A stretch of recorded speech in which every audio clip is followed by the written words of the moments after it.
Hey, my Legion, how y'all doing today? I got something that really shocked me this weekend. Well, not this weekend, earlier this week. Talking to my neighbor, and I talked to this one lady that I'd known for a long time, Gloria, and both of them still subscribe to the Erie Times, you know. And it was pretty messed up a long time ago. They shut down production of the plant in Erie that makes the paper. And for where it got outsourced to Butler, PA, and it completely changed. It got a lot smaller and stuff.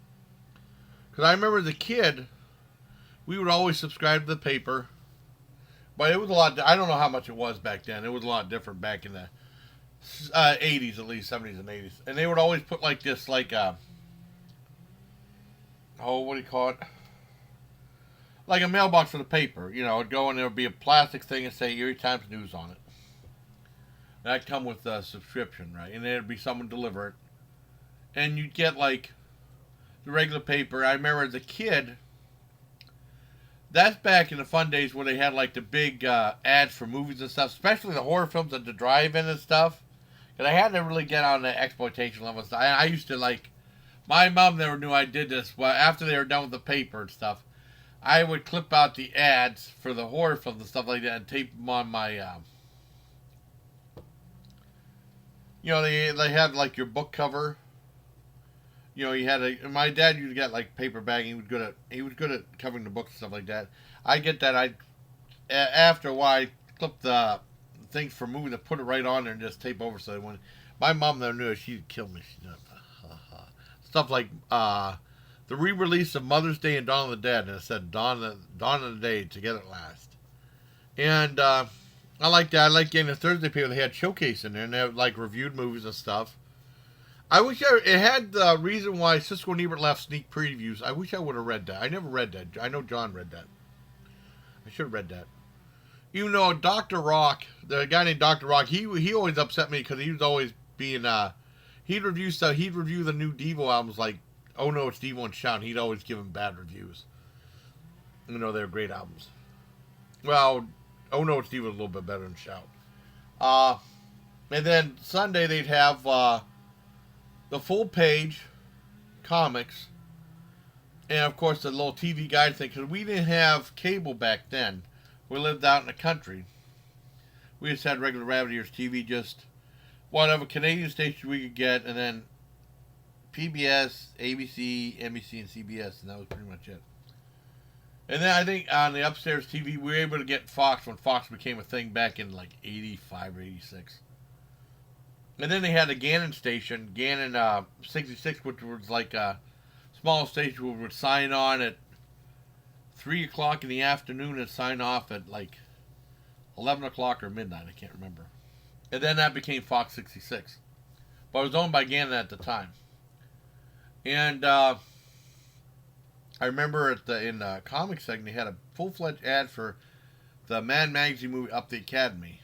I remember I was shocked that they had a full-fledged and it was R-rated.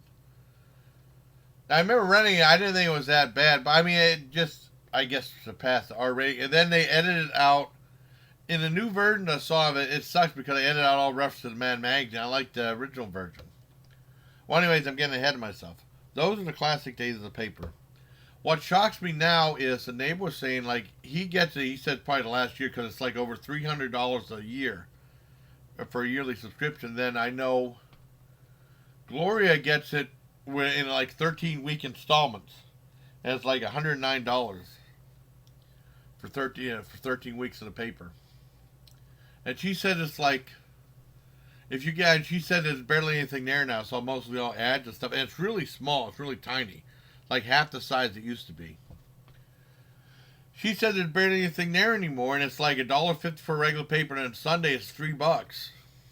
And the travesty now is they'd always have someone deliver it. Now they got rid of it. Now they just send it to you in the mail. And my neighbor gets it. My neighbor says he's not getting more. He's canceling his subscription. Whenever it runs out, he's not renewing his subscription. Now he'd get his paper, and a lot of times it'd be like 2 or 3 days old. Especially with Sunday paper, no mail on Sunday. And then Gloria said she gets her mail at 3 in the afternoon. It's like no sense getting a morning paper at 3 in the afternoon. It's all old news then. I was shocked to see about that. I was like, oh my god, I can't believe they did that. Well, the newspaper's going away to the dinosaur, anyways. I mean, but even with the Northwestern, well, that was for the other news. But I mean, I'm shocked. I mean, they're sending the paper through the mail. I used to have someone deliver. If you pay like over $300, you should have someone deliver it like it. Usually, the guy said that they would say it would get there like 7:30 in the morning, you know. But I mean, I guess they went through a lot of delivery people. No one wanted to do it anymore. And they're just mailing it now, which is just, I don't know. But it's pretty bad when the Erie Times News is made in Butler, PA. You know, but I wanted,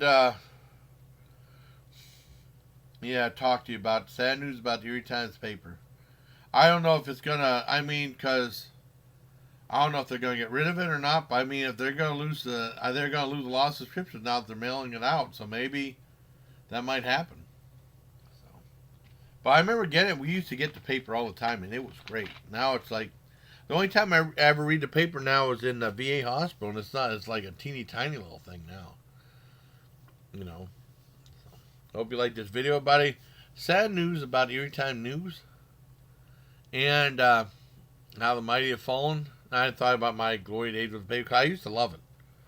And my grandmother, another decent memory of my grandmother, she had like a mudroom. She had all these papers in. I don't know if she ever recycled or what, but she had all these old papers, newspapers in the mudroom. And sometimes they have like that in canned stuff.